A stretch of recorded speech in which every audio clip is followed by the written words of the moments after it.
Hola a todos y bienvenidos de vuelta a Reconstrucción Colombia. Soy Pablo Trujillo Álvarez y bueno, hoy quería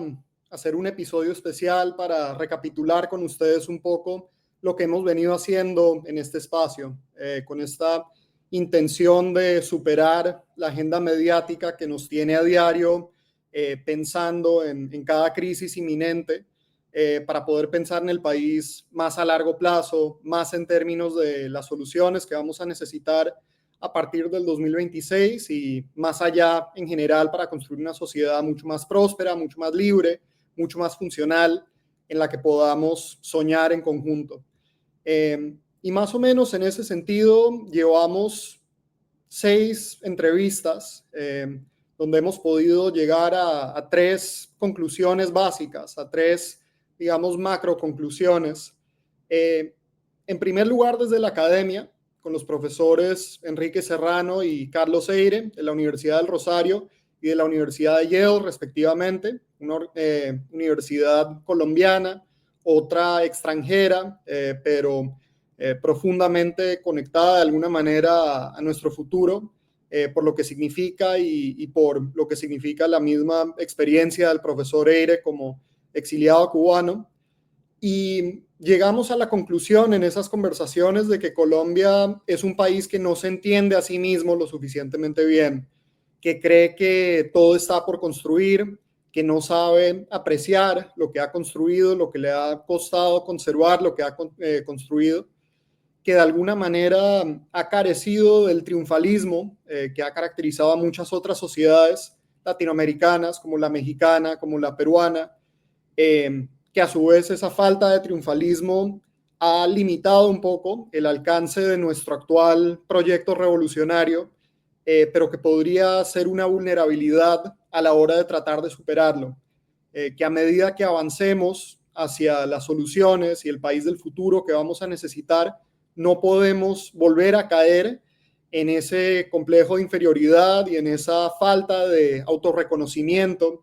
porque es otorgarle de alguna manera la victoria a quienes quieren hacer creer que aquí no hubo nada valioso, porque si no hubo nada valioso, entonces no importa destruir lo poco que hay.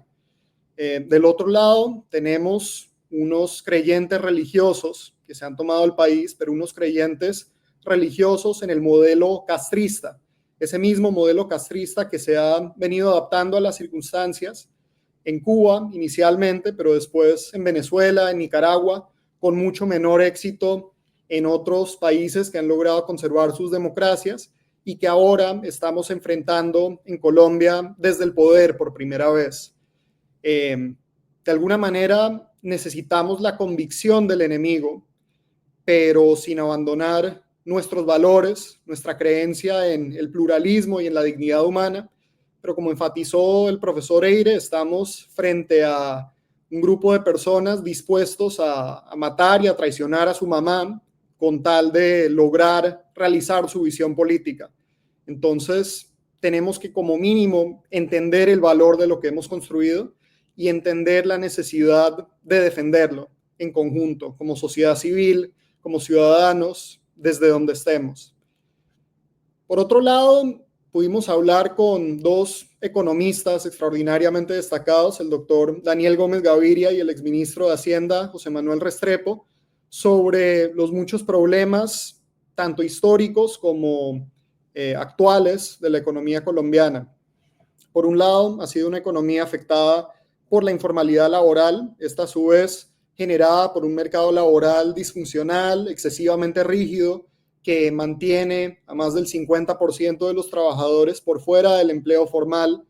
que es incapaz de generar suficientes puestos de trabajo para darle a la mayoría de los colombianos los beneficios que se legislan cómodamente desde el Congreso y en negociación con los sindicatos, donde por otro lado hay un exceso regulatorio tal vez menor al de otros países latinoamericanos, como lo puede ser Argentina antes de la era Milei o Brasil, por mencionar algunas sociedades, pero que en todo caso dista mucho de lo que ha caracterizado históricamente a las sociedades capaces de generar riqueza a gran escala y donde la protección social es inadecuada para gran parte de la población precisamente por este tema de la informalidad y también en cierta medida por el hecho de no haber podido asegurar una mínima presencia estatal en gran parte del territorio. Por otro lado, han entrado nuevas barreras al desarrollo en este gobierno, una política dogmática a favor de la estatización, yendo en contra del sector privado y de las asociaciones público-privadas en donde funcionan. Ha habido una destrucción absolutamente atroz de la prudencia macroeconómica, con presupuestos mucho mayores a los que podemos sostener a largo plazo. Y por otro lado, hemos visto la ideologización de la administración pública, de tal manera que ya no son necesariamente los más competentes o los mejor educados los que ocupan posiciones en entidades públicas o en empresas públicas, sino aquellos que sean particularmente fieles al proyecto político y al mandatario. Mucho más característico de una sociedad caudillista, autoritaria, de lo que deberíamos estar buscando como defensores de la república liberal de alguna manera. Y todos estos problemas van a requerir nuevas soluciones, no solo retomar lo positivo del pasado, que definitivamente tenemos que hacerlo, pero además van a requerir un país que pueda innovar a partir de las dificultades que conoce la misma ciudadanía. Y en este sentido hablamos de muchísimas políticas públicas distintas potencialmente. Estoy muy emocionado de ver lo que va a poder hacer el próximo presidente si tiene un mínimo de voluntad de avanzar en esa dirección con todas las ideas que se han venido generando en estos diálogos. Pero me emociona en particular la iniciativa Colombia Progresa 2630, que resalté mucho en la entrevista con el doctor Gómez Gaviria, que es una iniciativa del Consejo Privado de Competitividad, entre otras organizaciones, que busca recopilar mediante un formulario todas las ideas que puedan tener empresas, ciudadanos, de barreras, leyes, decretos, políticas gubernamentales que de alguna manera u otra estén dificultando sus actividades económicas innecesariamente. Me llama muchísimo la atención porque hemos visto que algo parecido ha venido funcionando en Argentina y creo que en el caso colombiano podría ser un potencializador extraordinario de la liberalización que deberíamos estar llevando a cabo. Y finalmente logramos entender un poco las implicaciones de esta trayectoria futuro desde la perspectiva, por un lado, del derecho, en nuestra conversación con el doctor Rodrigo Pombo, y desde la perspectiva del deporte, en nuestra conversación con el doctor Felipe Trujillo. Desde el derecho pudimos apreciar un problema que no ha sido lo suficientemente enfatizado en la conversación pública, pero que tiene unas implicaciones muy profundas, que es la evolución del ordenamiento territorial colombiano hacia un modelo que empodera a todo tipo de actores privados autorreconocidos y ambiguamente definidos, muchas veces representando causas activistas, intereses particulares que logran imponer sus restricciones sobre el uso de la tierra, del aire, etcétera, a expensas tanto del derecho de la propiedad privada, es decir, de los propietarios en gran parte del país,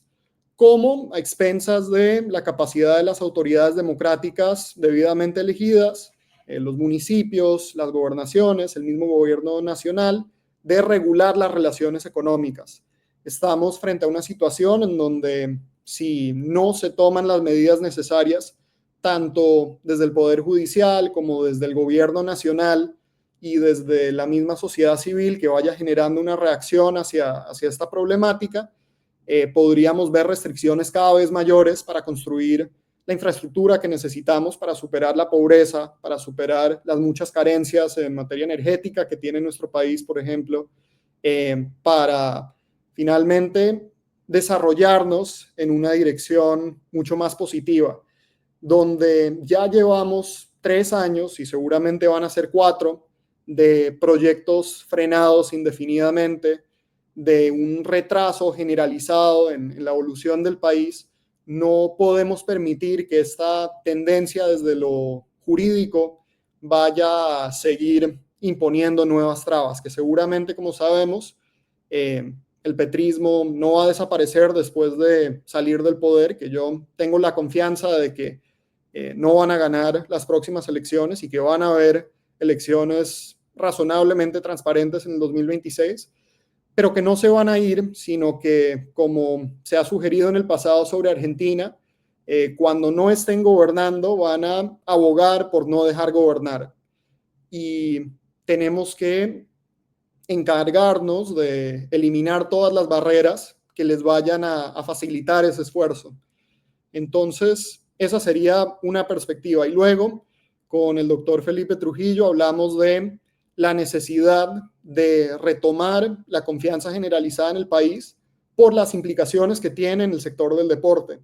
Porque retomando la confianza en que Colombia puede volver a ser una potencia en organización de eventos deportivos y en desarrollo de talento deportivo, podemos generar no solo los ingresos económicos que generan esas actividades, no solo el bienestar que genera esas actividades para los deportistas, para las audiencias, que como sabemos somos un país donde la gente es apasionada por el deporte, sino que además podemos generar todo tipo de externalidades sociales a la hora de superar la pobreza, a la hora de superar los conflictos en nuestras ciudades, y en ese sentido puede ser un potencializador importante de desarrollo. Pero para lograr todo eso, y en esto quiero terminar, necesitamos realmente un golpe de confianza. Necesitamos que llegue el próximo gobierno, que no solamente va a ser un presidente, sino todo un equipo, con respaldo por parte de la población para hacer lo que sea necesario y que de alguna manera pueda fijar un antes y un después muy claro, que le pueda volver a dar al país esa confianza de que no solo hemos logrado salir de situaciones catastróficas en el pasado, sino que además estamos encaminados hacia eso desde el 7 de agosto del 2026 en adelante. Y para dar ese golpe de confianza necesitamos adelantar conversaciones del tipo que hemos estado adelantando aquí,